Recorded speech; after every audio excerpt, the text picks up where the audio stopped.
বিশ্বকাপ শেষ হয়ে গেছে মানে ফুটবলের আমেজ কিন্তু শেষ হয়নি। অর্থাৎ ৪ বছর পর আসছে ফুটবল বিশ্বকাপ। এই ১ মাস সারা বিশ্ব ফুটবলে একদম ক্রেজ এবং খুব উন্মাদনা হয়ে থাকে। কিন্তু ফুটবল শেষ হয়ে গেলেই বিশ্বকাপ ফাইনালে যখন একটা দল চ্যাম্পিয়ন হয়, তখন শেষ হয়ে গেলেই কি ফুটবলের আমেজ শেষ হয়? না। ফুটবলের এই আমেজটাকে ধরে রাখে ইউরোপিয়ান লিগ। এই ৪ বছর রমরমা ব্যবসা হবে, প্লেয়ার কেনাবেচা হবে এবং এই ইউরোপিয়ান লিগগুলো ফুটবলের আমেজ এবং উন্মাদনাকে ধরে রাখবে। চলুন এই আগস্টে শুরু হবে সবগুলান ইউরোপিয়ান লিগ।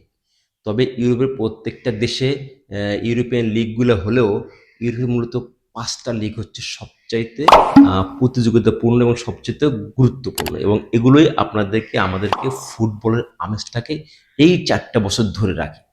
তাছাড়া তো ধরেন বিশ্বকাপ আসে ৪ বছর পর মানুষ ফুটবলটাকে নিয়ে অনেক সময় হয়তো ভুলেই যেত। তাই ফুটবলের আমেজটাকে উপভোগ করতে হলে, ফুটবলের উন্মাদনাকে উপভোগ করতে হলে আপনাকে ইউরোপিয়ান লিগ বা ইউরোপিয়ান কাপটা আপনাকে দেখতে হবে। এখানে ২-৩ টা প্রতিযোগিতা আছে খুবই মানে উত্তেজনাপূর্ণ। একটা হচ্ছে ইউরোপিয়ান আ চ্যাম্পিয়নস লিগ, আরেকটা হচ্ছে ইউরোপিয়ান যে ৫ টা বড় লিগ আছে, প্রিমিয়ার লিগ, লা লিগা, স্পেনের লা লিগা, আপনার জার্মানির বুন্দেসলিগা, আপনার হচ্ছে ইতালিয়ান সিরিয়া এবং হচ্ছে ফ্রেঞ্চ লিগের হচ্ছে আ আ লিগ 1। এই কয়টা লিগ খুবই মানে প্রতিযোগিতাপূর্ণ।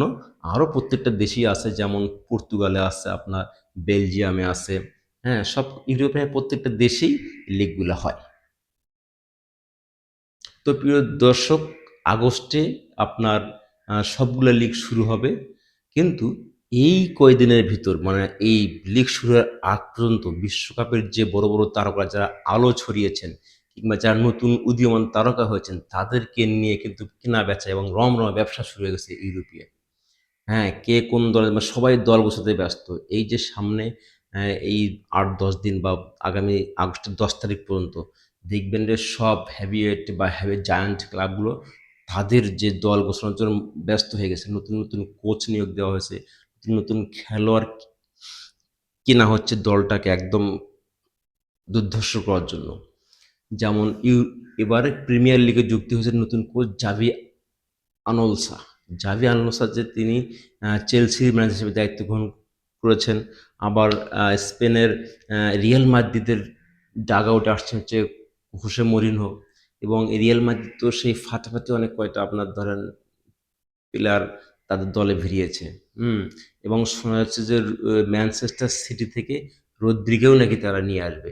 রদ্রিকে নিয়ে আসলে ধরেন স্পেনের রিয়াল মাদ্রিদ হবে টপ ক্লাস মানে সেই গ্যালাক্টিকোস তৈরি করতেছে আবার। যদি তারা রদ্রিকে নিয়ে আসতে পারে। যে সমস্যাটা মানে ক্যাসিমিরো যাওয়ার পর খুব ভালোভাবে ভুগতেছিল রিয়াল মাদ্রিদ। তাদের ডিফেন্সিভ মিডফিল্ডার নাই। আ সেই মিডফিল্ডার তারা পেয়ে যাবে যদি তারা স্পেনের রদ্রিকে নিয়ে আসতে পারে। আর একই সাথে বার্সার জন্য তারা হুমকি হয়ে দাঁড়াবে। ঠিক একইভাবে অন্যান্য দেশের ক্লাবগুলোও তাদের দল গোছাতে ব্যস্ত। চলুন দর্শক আমরা আজকে এ পর্যন্তই রাখি। আমাদের চোখ রাখতে হবে premier league, French league, Bundesliga, Italian Syria এবং স্পেনের লা লিগা। আমরা পরবর্তীতে একটা করে লিগ ধরে কোন দলের কী অবস্থা আমরা এটা বিশ্লেষণ করব। আজকের মতো এই পর্যন্তই। ধন্যবাদ। ভালো লাগলে ভিডিওটি আমার চ্যানেলে এসে একটু সাবস্ক্রাইব করে যাবেন। আসসালামু আলাইকুম।